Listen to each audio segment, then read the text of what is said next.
Humanity has been looking at the sun since ancient times. In some cases, the sun has been worshipped as the giver of life. We can readily feel its warmth. We certainly wouldn't exist without it. But the sun emits not only light and heat in the form of endless streams of electromagnetic photons. It also emits cosmic rays, which have a large effect on the climate on Earth. Cosmic rays are not rays of energy in the standard sense. What are termed cosmic rays are single events of fast-moving, high-energy plasma particles that carry an electric charge. The majority of the cosmic rays are protons. Most of the cosmic ray events that we encounter on Earth flow from the sun. A small portion also flows in from the galactic space that contains potentially 400 billion suns of a large number of different sizes. A portion of the galactic cosmic rays are blocked by the plasma shell that surrounds the solar system, termed the heliosphere, which is formed by the solar wind particles coming to a halt past the farthest planet. How large a portion of the galactic cosmic rays are blocked by the heliosphere is determined by the strength of it. The attenuation was measured in 2012 as a rather small amount. When the NASA spacecraft Voyager 1 crossed into interstellar space in September 2012, it saw the solar wind density diminishing to near zero as it exited the solar heliosphere, and it saw at this time the galactic cosmic ray flux increasing by roughly 30%. This means that the strength of the heliosphere is not a significant factor for changes in cosmic ray measurements in the solar system, which leaves us only the sun as the big factor for the large changes in measured cosmic ray values that have been measured in historic time on the Earth. With cosmic ray particles being essentially plasma particles, they are 100,000 times smaller than the smallest atoms. Cosmic ray particles are therefore invisible. Nevertheless, their presence can be detected, and their volume be measured by their effects on the Earth's atmosphere. The interaction of cosmic rays with the atmosphere generates radioisotopes that would otherwise not exist. Most of them decay rapidly, but some persist for thousands of years, even millions of years. Since most of the cosmic rays originate at the sun, the measurements of the long persistent isotopes gives us the technological means to measure the intensity of the sun's activity deep into historic times, which is important for climate considerations, especially for Ice Age history considerations. However, before all this was recognized, the changing solar activity over time could only be measured by the changing number of sunspots on the face of the sun, which reflect changes in solar activity. It began with the invention of the telescope that we discovered that the sun isn't just a scientifically uninteresting ball of fire in the sky. We discovered that things were happening on the face of the sun. Dark spots were appearing that roused some interest. The number of the size of the spots were recorded year after year. Eventually, the numbers were plotted, and the discovery was made that during the big minimum of these sunspot numbers, the Maunder minimum as it was later called, almost no sunspots were recorded for nearly an entire century. Since this was also the time when the Earth had experienced a deep cold spell, the idea emerged that there might be a connection between the century of cold and the century without sunspots. Everyone suffered under the cold. Major rivers froze up. Agriculture suffered severely. And then, in the 1700s, the sunspots were back in big numbers, and the numbers were increasing while the Earth was warming up. The sunspots apparently had something to do with the climate on Earth. When the numbers were big, the climate was hot. With this, the idea dawned that the solar activity that was always changing had a direct effect on the climate on Earth. A massive global warming occurred on the Earth in step with the increasing sunspot numbers. The ever more active sun gave us our wonderful livable climate back that eventually enabled highly productive agricultures as we have them today. While the increasing sunspot numbers illustrate plainly that the warming of the Earth from the 1700s on to modern time was caused by the increasing activity of the sun, we had no way to take this analysis further back into historic time than the time when the sunspot numbers had been counted and recorded.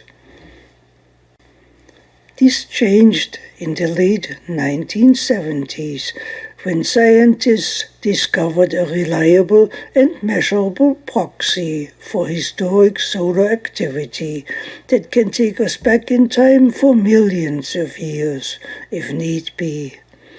And best of all, the proxy agreed with the sunspot numbers for the time that the numbers had been recorded.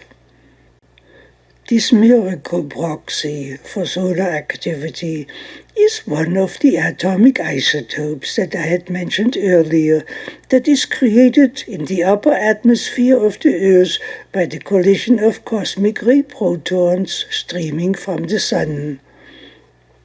When one of the fast protons managed to collide with either an oxygen atom or a nitrogen atom in the air, the resulting collision breaks the oxygen or nitrogen atom apart into a beryllium-10 atom and some other fragments.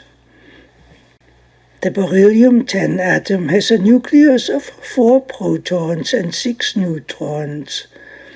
The imbalance in its atomic nucleus causes the beryllium-10 atom to decay into proton that has 5 neutrons and 5 protons in its core.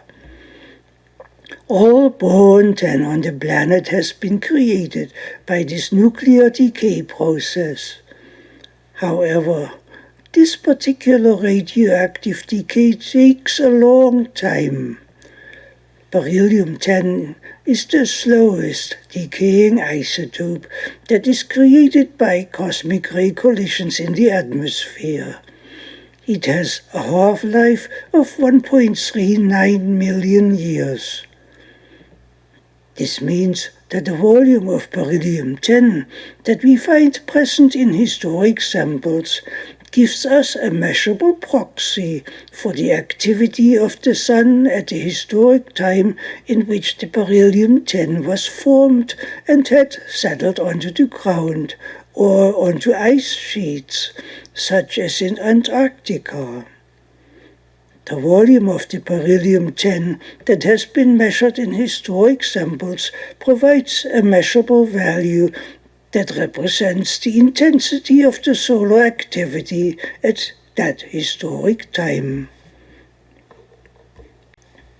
In the case here, the beryllium values are presented inwardly, because when the solar activity is high, less cosmic ray flux is produced, so that the beryllium measurements are low. When the Sun is highly active, it is surrounded by a dense sphere of plasma, which is focused onto the Sun from interstellar sources, by which the Sun is also powered. This means that the amount of the Sun's cosmic ray flux that escapes through the dense plasma is low, because most of the proton radiation is absorbed in the dense plasma sphere. The result is that fewer cosmic rays reach the Earth, which results in low beryllium numbers. Inversely, when the plasma sphere around the Sun is less dense, which causes the Sun to be less intensively powered and to be less active, the escaping cosmic ray particles are more abundant. This means that a greater volume of beryllium-10 is being generated by a weaker Sun. By means of utilizing this principle, we can determine the strength of the Sun and its solar activity at any point in historic time with an amazing high resolution. Beryllium-10 takes only 2 years to settle onto the ground. Its resolution is so great that the measured numbers even fluctuate with the solar cycles and accurately match their trend. Beryllium-10 is also not the only radioisotope produced by the Sun. Another one is carbon-14, which likewise reflects the solar activity trend amazingly well, although with less resolution in details. The carbon-14 isotope measurements show extremely well how the fluctuating solar activity diminished towards the Little Ice Age and then was ramped up again. The ramping up of the Sun gave us almost 300 years of increased solar global warming. Unfortunately, the carbon-14 isotope is a fast-decaying isotope that has a half-life of only 5,400 years. Its fast decay time makes it unsuitable for looking back in time deep into history. In contrast, beryllium-10, with its half-life of 1.39 million years, enables us to extend our solar exploration deep into historic time, way past the time frame shown here. With it, we can explore the solar activity trends deep into the ice ages. I recently came across a graphic that plots the relative beryllium production rates all the way back 140,000 years, as it was preserved in the ice of Antarctica. I found the graphic presented here in the book Earth Under Fire, Humanity's Survival of the Ice Age by Paul A. Laviolette. In the book, the climate record is plotted inversely rather than the beryllium record, in order to reflect the inherent inverse relationship of solar cosmic ray flux and its effect on the climate. It is rare to see the beryllium rates plotted over this long time frame, as presented in Paul Laviolette's book Earth Under Fire. The result is interesting, because it reveals a few surprising details.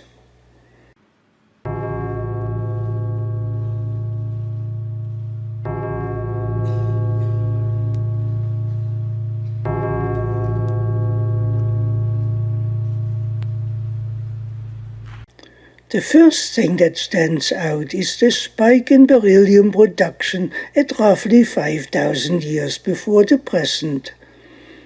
What does this spike tell us? If we look at the Greenland ice core climate record at the temperature value at 4,771 years before the present, we see a big low temperature in the climate indicated.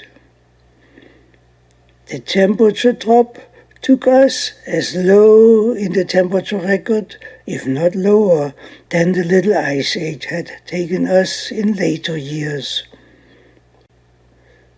The coincidence of the beryllium spike for this time frame, shown expanded here, tells us that this period of deep cold climate was caused by the sun.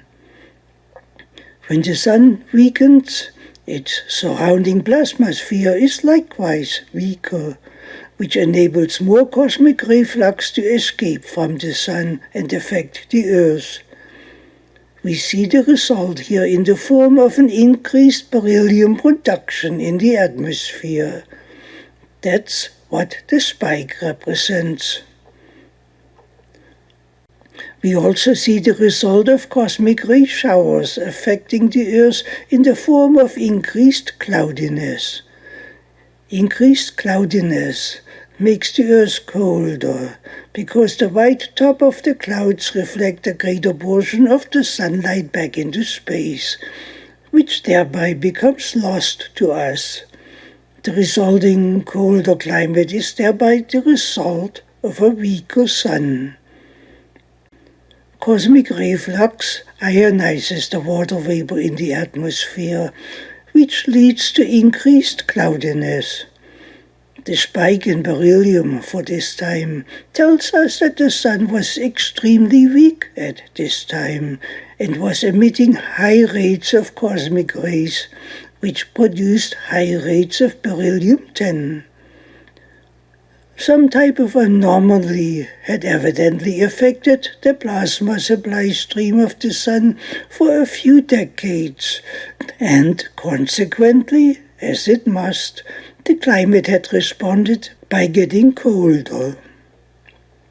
This all by itself tells us the sun is the indisputable master of the climate on Earth. However, the sun is not its own master. This means that the beryllium production serves as a measurable indicator of how weak the solar system as a whole had become at a specific time, and the sun with it.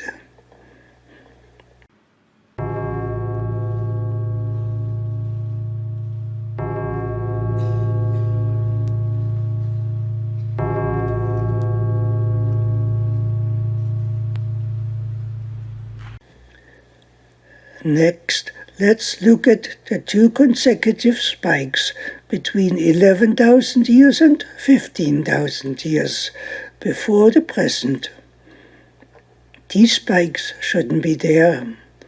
We are still in glacial climate at this time. The spikes seem to indicate that the interstellar plasma stream was getting stronger again, strong enough to get the sun ramped up again, to wake it up from its long glacial low-powered hibernation. The two spikes are evidently not the result of an extraordinarily weak sun with a weak plasma shield around it. Instead, they represent the result of a weak sun being ramped up. The weak sun had almost no plasma shield around it during its glacial time.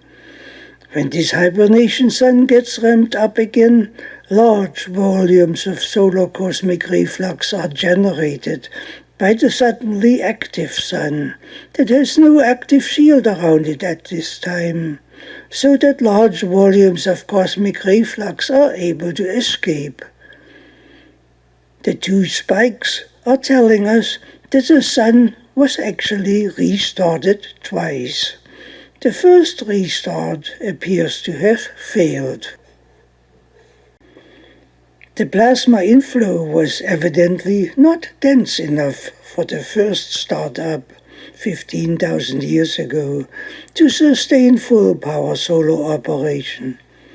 The startup failed and glaciation conditions resumed for another 1,000 years, till the plasma density was sufficient to form primal fields again that focus plasma onto the sun with enough plasma density this time inflowing for the startup to succeed. We see the 2 consecutive beryllium pulses reflecting the 2-step process to get the sun ramped up to the current interglacial high-powered mode. After the startup succeeded, the beryllium pulse ended, because by then the fully powered sun had a dense plasmasphere around it, in which most of the solar cosmic ray flux becomes trapped again. In the mechanistic universe, in which the sun is deemed to be invariable and not a climate factor, the end of the last ice age is placed at 15,000 years ago. It is reasoned that the end of the ice age brought so much meltwater into the oceans that it changed ocean currents, which is deemed to have brought the ice age back. This is a long-believed theory. However, the 2 spikes in the beryllium record now prove this theory to be invalid.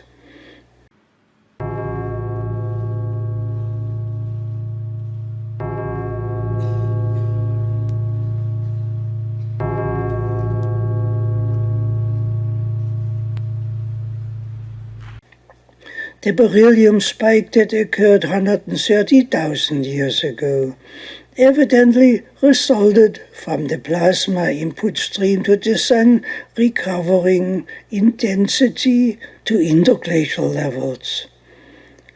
The plasma density pulse at 130,000 years ago was evidently strong enough to up-ramp the sun all the way through to its continuous operation without a failure on the way.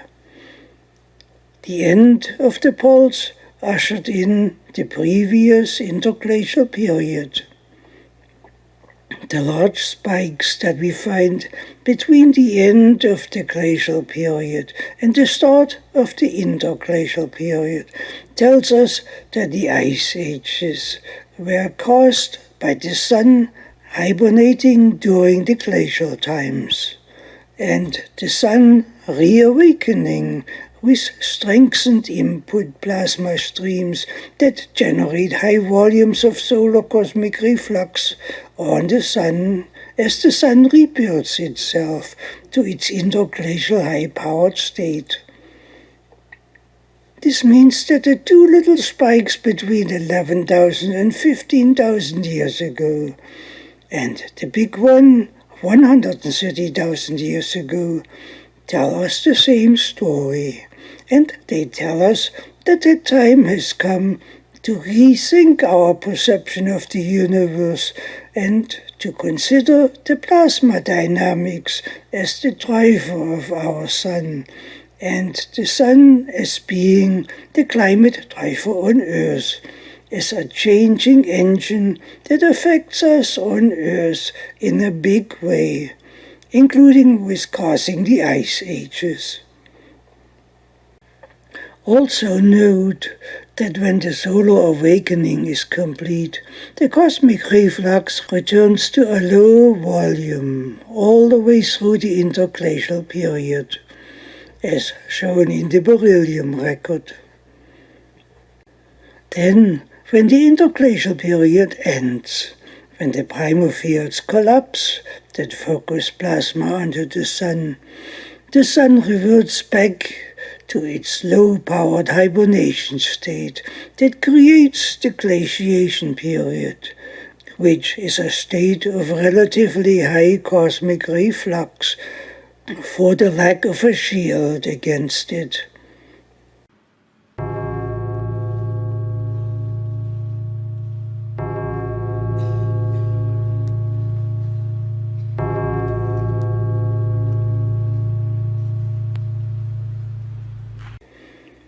It is interesting to note that for the entire glaciation period, the plotted beryllium record is substantially high all the way through that period.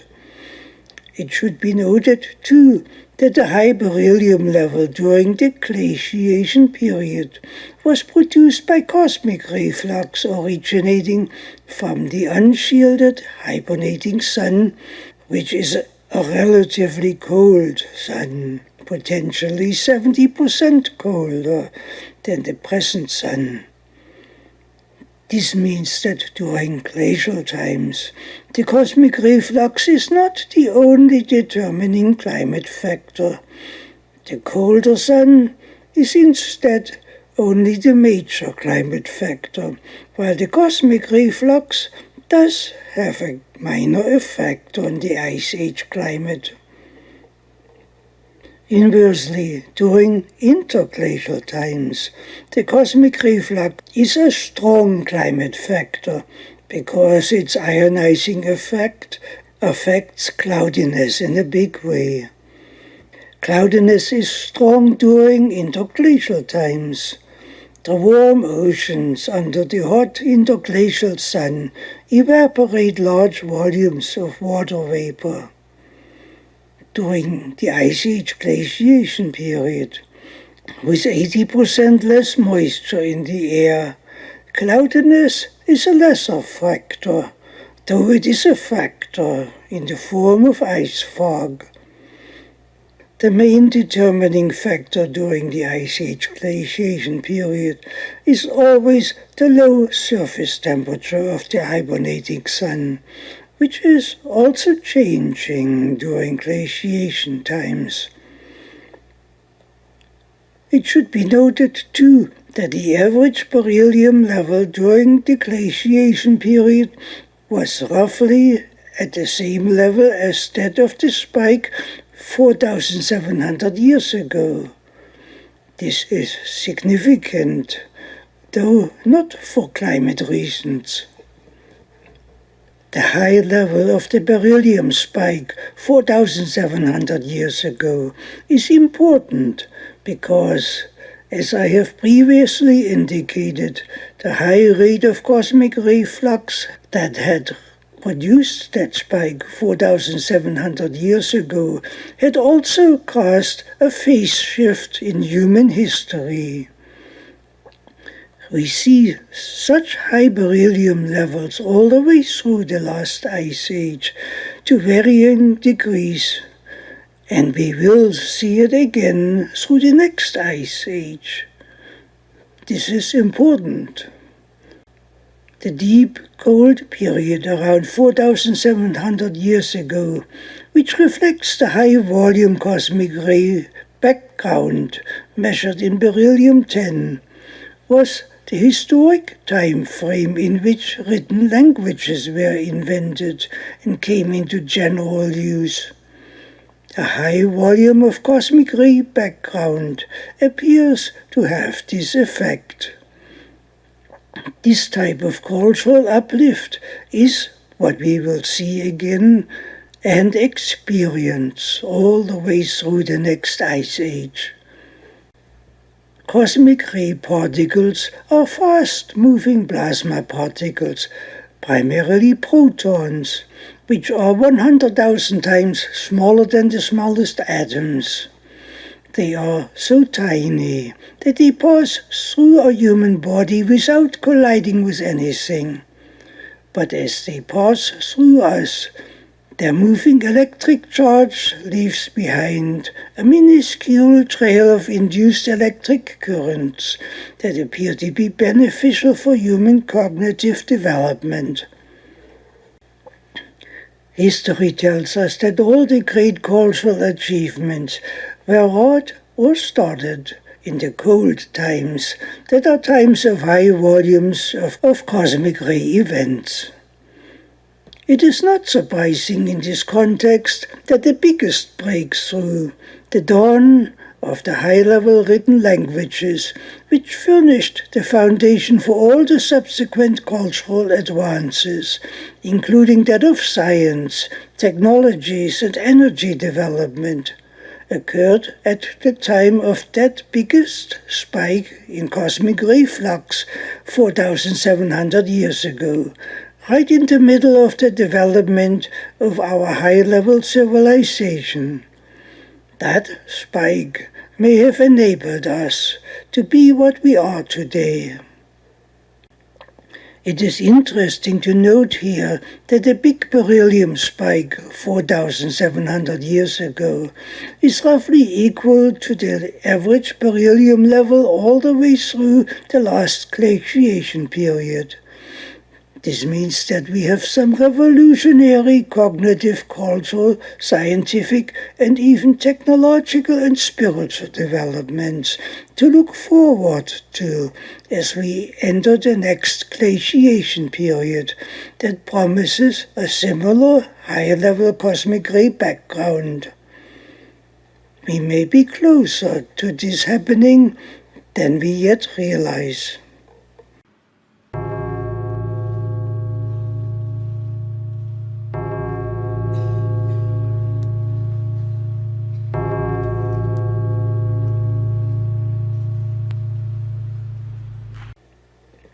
The famous beryllium pulse 41,000 years ago spiked to the double mark. It may have started out as an awakening of the sun right in the middle of the Ice Age, which eventually failed. It had been discovered that 41,000 years ago, a magnetic pulse reversal on the Earth had occurred for a brief period of 250 years. The cause for it remains a puzzle. The polarity reversal would likely have resulted during the transition of the Sun from its low-powered glacial state to its high-powered interglacial state, which might even have previously succeeded. The beryllium pulse at the 41,000-year mark would most definitely have been caused by strongly increased cosmic ray flux flowing from the Sun, instead of it being galactic in origin. It is not possible for galactic or extragalactic cosmic ray showers to flip the magnetic polarity of the Earth. But it is possible for this to happen by the solar primal fields starting up to some degree out of balance and being oriented against the magnetic polarity of the Earth. The false startup process eventually failed, and the Earth's polarity reverted back to its normal polarity. The Sun itself undergoes magnetic polarity reversals regularly between successive sunspot cycles. This is theorized to be the result of the resonance effects between the inner primal fields. The result appears to be localized, to affect nothing else but the Sun. The magnetic polarity of the Earth and the solar system as a whole appears to be created by the dominance of one of the two opposing gigantic magnetic structures that have the Sun at their center and the planets located between them. A major imbalance can change the magnetic polarity of the Earth and possibly of the entire solar system. During the magnetic reversal 41,000 years ago, the Earth's magnetic field was extremely weak, at a mere 5% of today's level. The weak magnetic field would have left the Earth more exposed to solar cosmic ray flux, which in this case might have been a major factor for the large beryllium spike.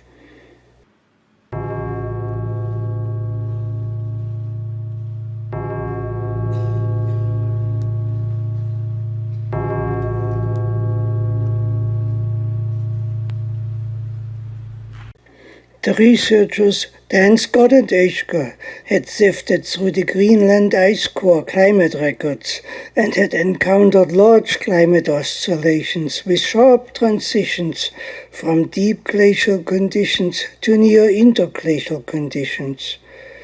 They detected over 20 fast up-ramping transitions, followed by slow decay times, typically spaced in intervals of 1470 years.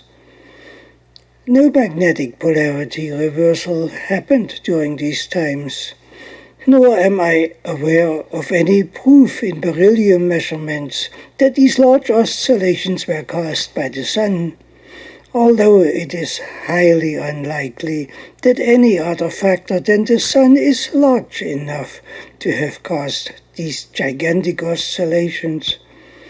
It is more likely that the fast transitions, the fine details, including the slow down ramping, had become lost by the low resolution of the ice in Antarctica. On Antarctica, where 95,000 years of glacial history is compressed into 1,300 meters of ice, or 250 months per foot of ice, the fine details tend to become washed out. For this lack of resolution, the Densker-Oeschger oscillations are not detected in Antarctica, which is largely an ice desert with minuscule precipitation, but they are detected in the Greenland ice in two different ice cores from widely separated drilling sites. Someday the Greenland ice cores may also be examined for their beryllium-10 concentrations. The temperature fluctuations that have been detected in the Greenland ice core appears to be far too large and too rapid for them not to have been caused by the Sun ramping up in some way in solar activity. If so, these solar effects would have caused correspondingly measurable proxy effects, which hopefully may be measured someday.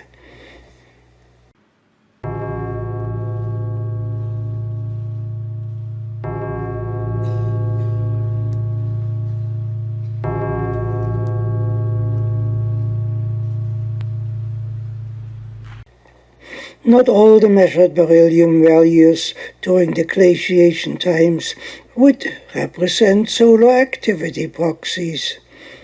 During glacial times, without the solar wind establishing a shield against galactic cosmic ray flux, as we have it today in the form of the solar heliosphere, the galactic portion of the cosmic ray flux would have been 35% greater. That's the amount that the heliosphere attenuates cosmic ray flux during interglacial times, according to the measurements conducted by one of the Voyager spacecraft that had penetrated the heliosphere.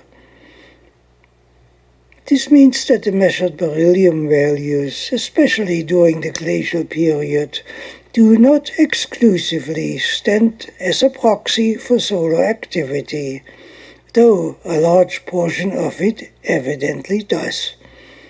What the ratio is between galactic and solar cosmic ray flux during the glacial times is left open to speculation. The solar portion, however, appears to be the major contributing component. How enormously large this component can be has recently been demonstrated by different types of measurements of the solar cosmic ray flux. That the Sun is the major contributor to cosmic ray flux in the solar system has become strongly evident by the result of a recent series of laboratory experiments. The researcher Simon Schnoll describes in his book Cosmophysical Factors in Stochastic Processes a series of chemical reaction experiments that he had continuously repeated in an identical manner over long periods of time. Theoretically, the results of these identical experiments should have been identical in every case, but they were not. When the results were plotted, a large spike in the reactivity was detected, which was repeated in 24-hour intervals, with the spikes getting progressively weaker. This too was not expected. It can be said, based on these results, that the 24-hour periodicity is related to the rotation of the Earth, so that cosmic ray flux from a specific source could have caused these repetitive fluctuations. However, it cannot be said that the source was galactic in nature. The galactic flux does not change that quickly. The diminishing pulses and the rate of diminishing leaves the only one potential cause on the table, namely that the spiking was solar-caused. When an Earth-oriented coronal hole opens up on the Sun, which is a localized area of lower plasma density, larger volumes of solar cosmic ray flux are able to escape the Sun and penetrate the atmosphere of the Earth. If this was the case for the spikes in the experiment, then we should expect to see the repetitive spikes diminishing as the coronal holes on the Sun rotates away from the Earth with the rotation of the Sun. And this is precisely what we see reflected in the experiment. If the cause for the spikes had been galactic, all the spikes would have been the same. If the cause was solar, then we should see the spikes diminishing, as we do. The experiment proves thereby that the Sun is by far the major contributor to cosmic ray flux in the solar system, and thereby to the climate on Earth. We have many examples that prove that the Sun is the major cause for cosmic ray flux in the solar system. How big a wallop the Sun packs beneath its plasma corona becomes evident when a major hole opens up. An example for such a potential occurred in 2015. After years of harsh drought conditions, a large flash flood suddenly erupted in May 2015 that extended from Texas all the way to Canada. The flash flood event was likely caused by a major coronal hole opening up on the surface of the Sun that had briefly opened a window for an extreme volume of solar cosmic ray flux reaching the Earth. The Sun is evidently a major contributing factor for the historic beryllium volumes that represent cosmic ray flux affecting the Earth, which have been recorded on Earth, including for the time of the glaciation periods.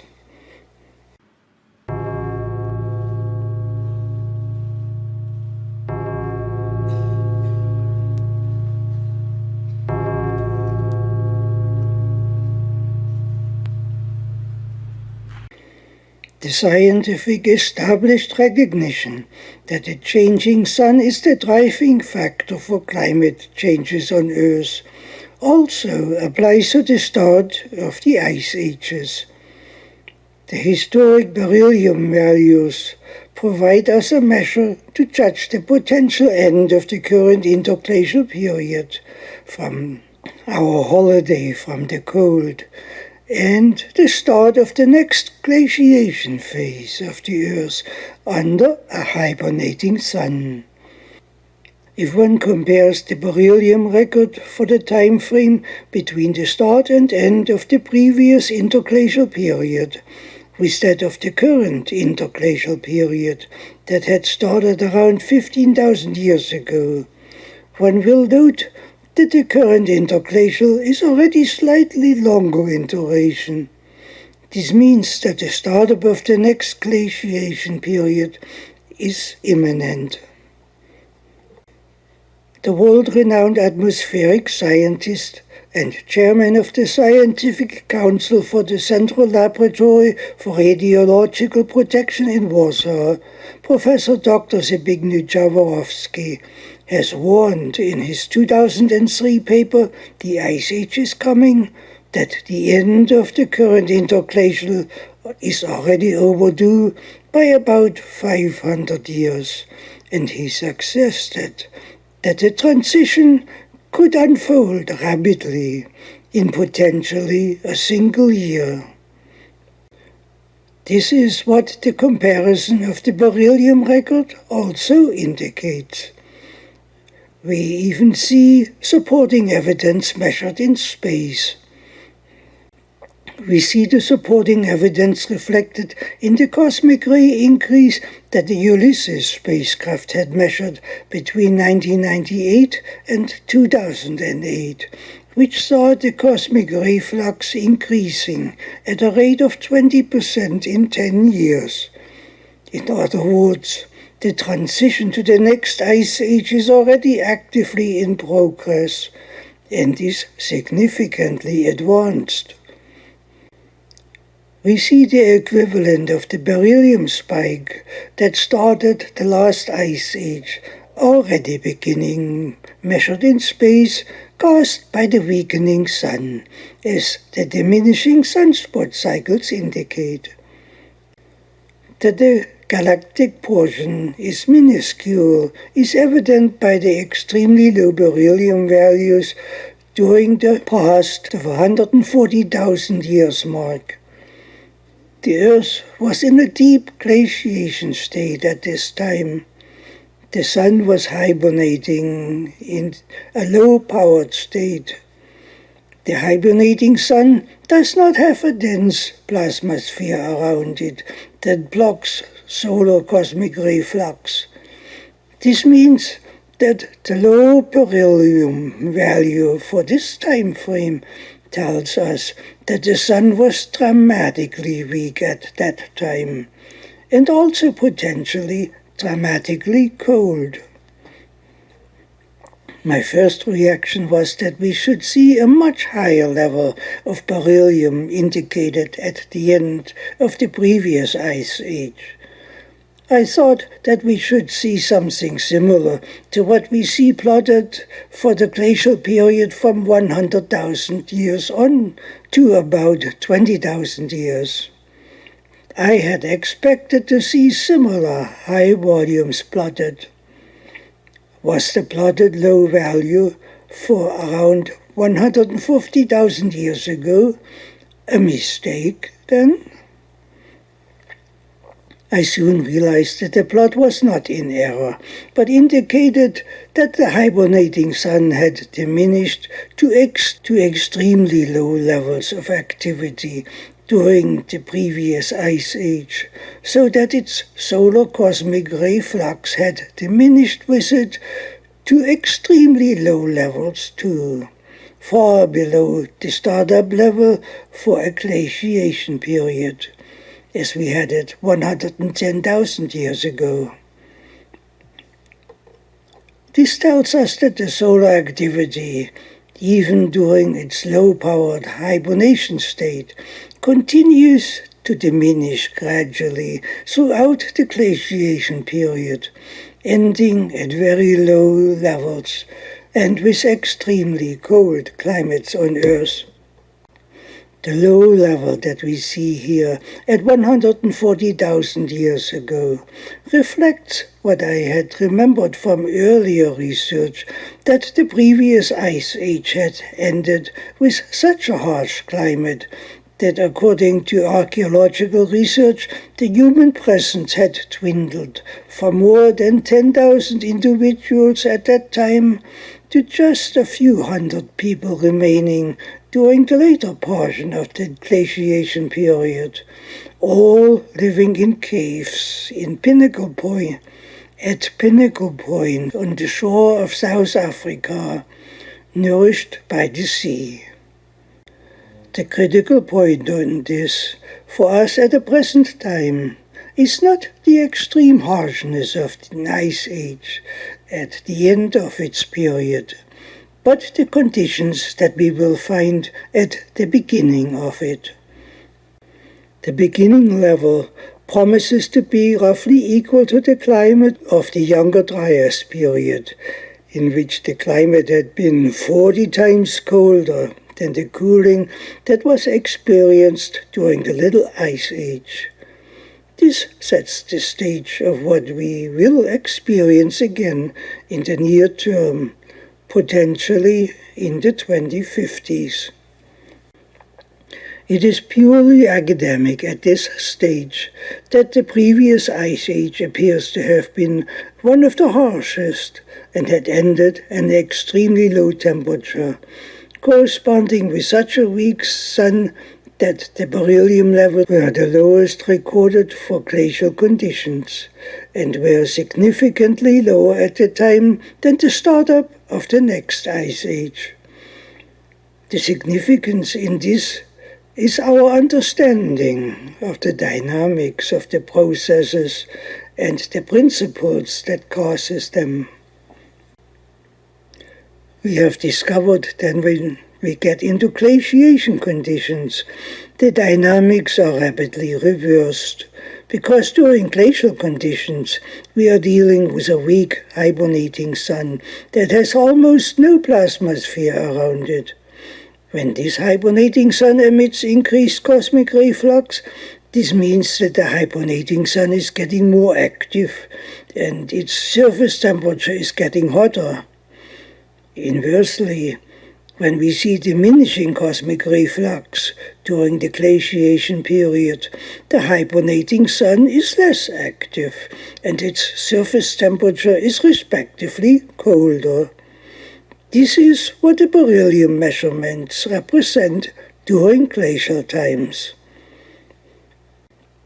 The complete opposite happens during interglacial times, when the sun is in its high-powered active mode and is surrounded by a dense sphere of plasma that is focused onto it by its electromagnetic primer fields, and such a sun emits increasing cosmic ray flux, then this means that this sun is getting weaker. The weaker sun has a weaker plasma sphere around it that enables a larger volume of cosmic ray flux to escape through the plasma shielding. This is what happens in the background when the sunspot numbers diminish for a weaker sun. When this increase of the weakening happens rapidly, especially when the sunspots no longer appear, we are getting close to the next phase shift to the sun's hibernation state and to the start of the next Ice Age. This is precisely what we see happening. We see the weakening of the sun already evident in the weakening of the solar wind pressure. All these factors are telling us that the solar cosmic ray flux is now rapidly increasing and the sun is getting weaker. We see signs of this rapid change all over the world in the form of increased global cooling, global climate anomalies, increased droughts, floods, hurricanes, earthquakes, and so on.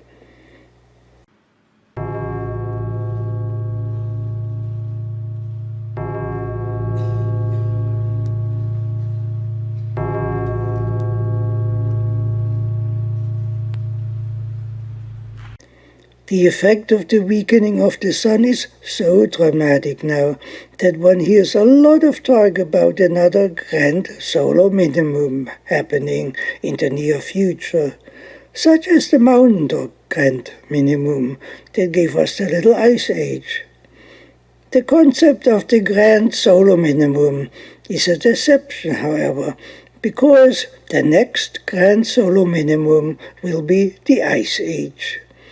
The underlying support for the Sun no longer exists for a reversal to be possible from any grand minimum. The rapid collapse of the interstellar plasma density for the solar system, some of which is evident in ever greater coronal holes, has diminished the background for the Sun past the point for a possible reversal back to normal. The Ice Age will be the next minimum, and once the Ice Age has started, with the collapse of the primal fields, it cannot be reversed without a major build-up in the interstellar plasma streams that is needed to rebuild the primal fields. This build-up will happen, of course, but it will take a long time to develop. This means that the recovery from the now near grand solar minimum, that will be the next Ice Age, will take about 90,000 years to happen. During this cold period of the hibernating Sun, the relationship between high solar cosmic ray values and colder temperatures continues to some degree and continues to modulate the cold Ice Age climate by the effect of the still ongoing cosmic ray flux on cloud forming. Increased cloudiness does reflect larger portions of the incoming solar energy back into space. During the glacial period, the high beryllium values continue to correspond with cold temperatures. This relationship indicates that cloudiness continues on Earth and that it continues to be affected by cosmic ray ionization and continues to be a major climate factor, although this may be in the form of ice fog resulting from the extreme cold. It is unknown what the hemispheric distribution of the cloudiness will be during glaciation conditions. The ice fog may extend from the poles to close to the tropics, with the tropics being the rain belt, sparse as the rain may be. We are not at the phase shift point yet, where the glaciation conditions begin, as they did for the start of the last Ice Age. But the dynamics are progressing towards it, with a phase shift becoming likely to occur in the 2050s. The little Ice Age in the 1600s gave us a major peak value in cosmic ray flux, according to the beryllium-10 measurements. This trend towards colder climates may have brought us close to the phase shift. Fortunately for us, this trend towards the phase shift was interrupted in the 1700s by an uplifting pulse in the plasma system with interlocked resonance features that occur in long intervals and will not occur again soon. If the uplifting of the Sun had not occurred in the 1700s, the majority of the people living today would not exist. We were not prepared for an Ice Age startup at this time. Neither are we prepared now. The rescue pulse that had prevented the Ice Age startup was followed by a strong recovery of the Sun. The increased solar activity gave us almost 300 years of global warming, with dramatically reduced cosmic ray flux along the way. This warming trend is reflected in diminishing beryllium measurements that reflect the strengthened Sun. We see this critical period presented here in an expanded view. In this particular graphic, the beryllium record is inverse for easier correlation with temperature trends. By this reversal, the warm climate of the stronger Sun coincides with reduced cosmic ray flux and low beryllium measurements. What we see here represents the global warming trend. It was caused exclusively by the Sun from the 1700s on. The Sun's becoming stronger is also reflected by increasingly larger solar activity cycles, the sunspot cycles.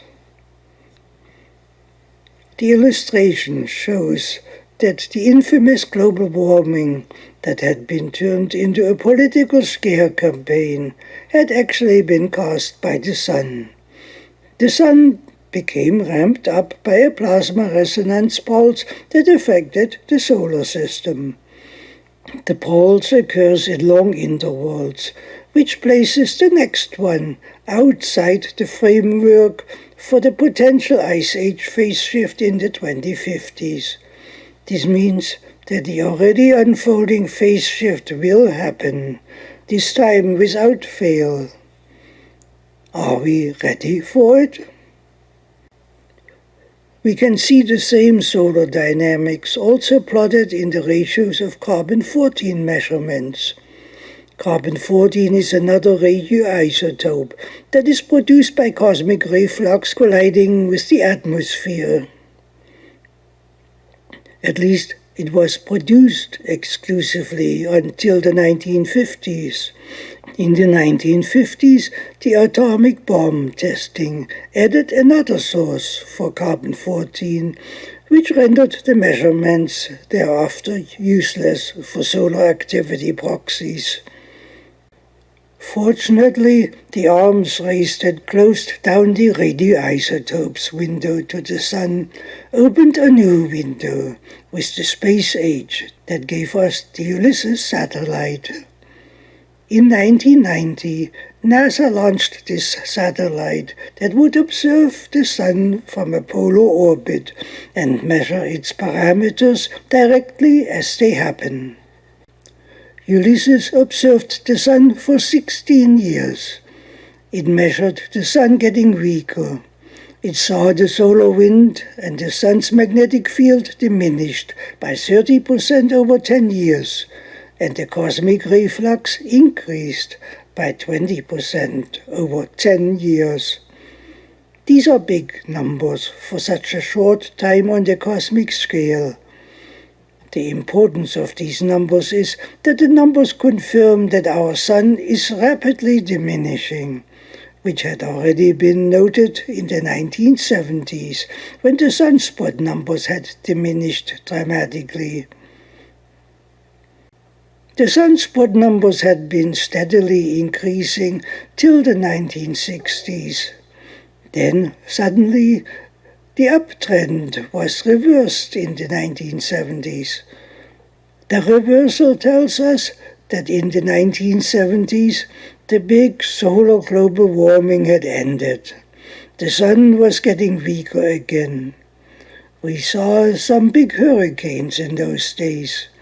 In the 1970s, in which the sharp reversal of the solar trend occurred, was also a time in which the Ulysses mission was perceived and engineered, which would eventually take 36 years to run to completion.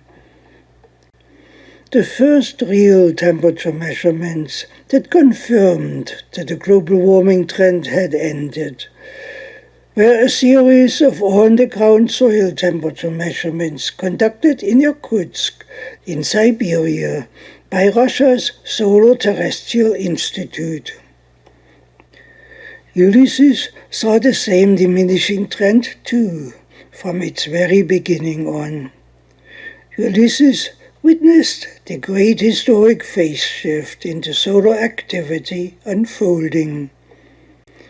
If the collapse of the solar wind continues at the rate that Ulysses had observed, the solar wind will cease in the 2030s.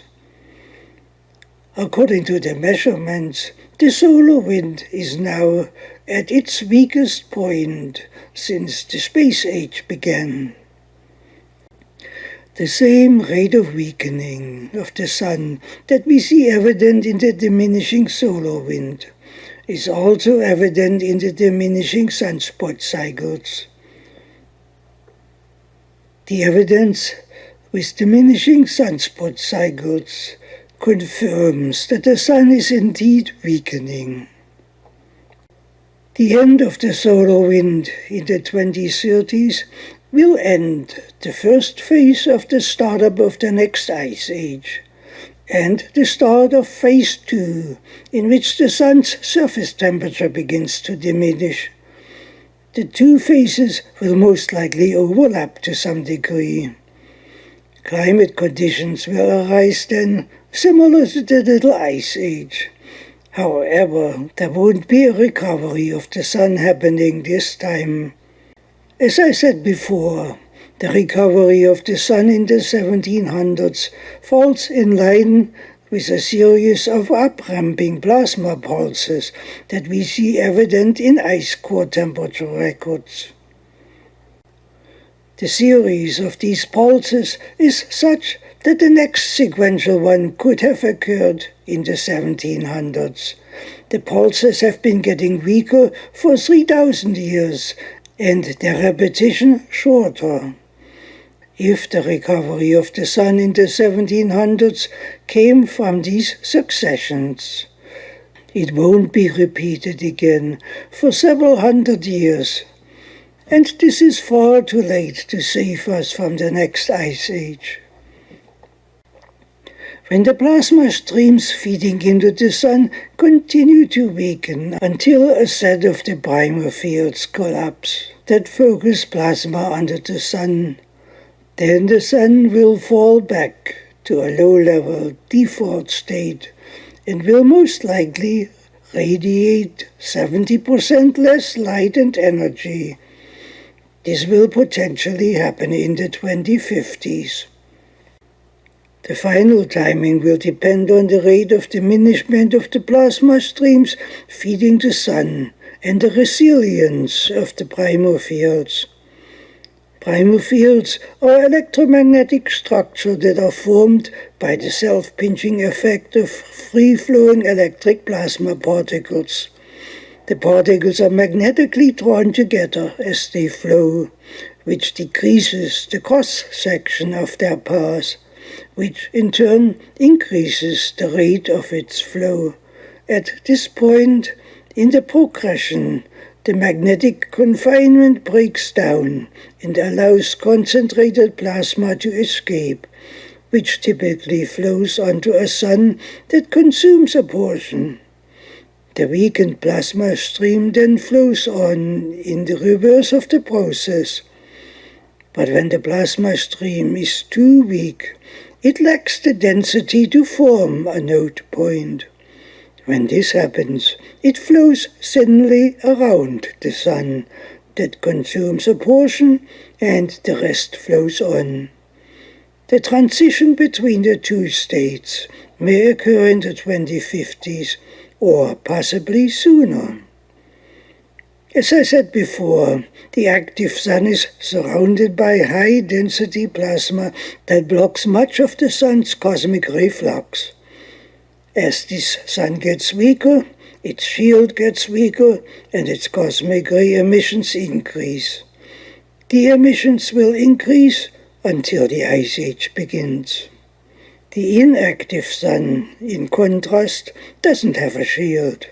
Its cosmic ray emissions are therefore whatever the sun generates at its weak state. The emissions diminish also as the hibernating sun itself diminishes. During the startup of the last ice age, the beryllium levels increased roughly 60% before the glaciation phase happened. The Ulysses spacecraft reported a 20% increase of cosmic ray flux over 10 years. If there exists a linear relationship between changes in cosmic ray flux and beryllium levels, then the cosmic ray increase that Ulysses had reported will bring us to the 60% level in 30 years, from the year 2000. This means that the Ice Age phase shift could potentially happen in the 2030s already.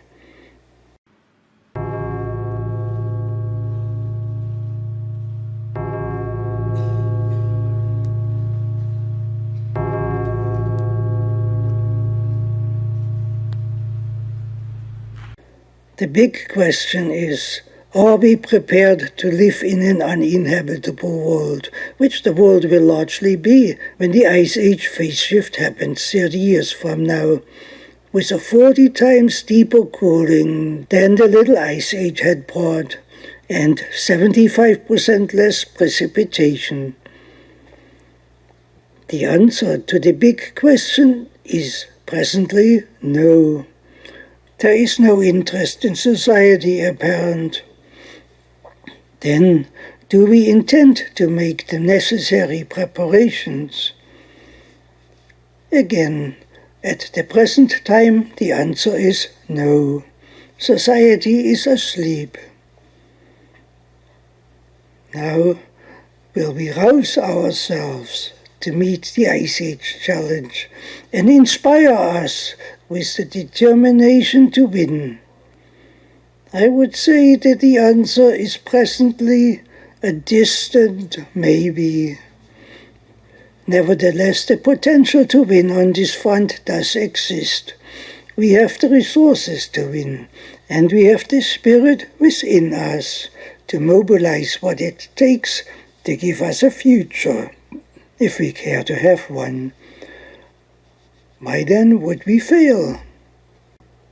We fail presently because society remains choked by the limiting perceptions of mechanistic physics, which is a low-level type physics and is presently the mainstream of physical science. Plasma physics, in contrast, operates on a completely different platform than mechanistic physics. It operates on a platform above mechanistic physics. There, the electromagnetic force and its principles are king. In plasma physics, the operating forces are 39 orders of magnitude stronger than gravity and mass and the related dynamics. Plasma physics does not operate on the back of mechanistic physics, but operates above it all, on its own platform. Once the existence of cosmic plasma and its principles is recognized in society, a new world unfolds before it, with countless opportunities, and with the power in society to prepare itself for the next Ice Age and protect its existence by meeting its challenges. The Ice Age challenge is fundamentally nothing more than a challenge for society to create itself a grand renaissance. This cannot be done by society remaining asleep in low-level science. Consequently, the challenge will cause society to awake. So I say that we will win, as unlikely as this presently may seem. It is not the nature of the human being to lay itself down to fail at such an existentially critical juncture as the Ice Age startup is, and in the face of the grand opportunities that society's awakening to reality offers. The universe is moving, as it must by the effects of its principles.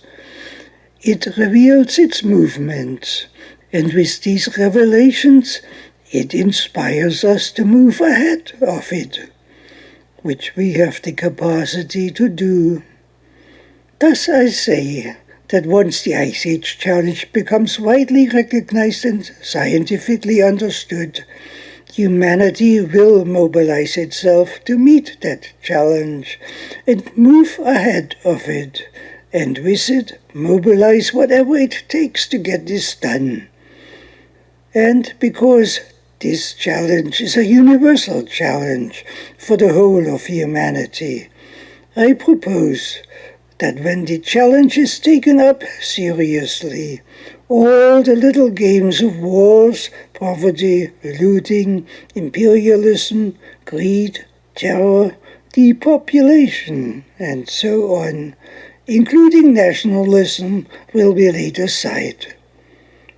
On this principle, I forecast that we, humanity, have the brightest future ahead of us, as the ball towards this future is already rolling, and is rolling amazingly fast, both in the domain of science and in politics, for which the evidence is slowly coming to the surface.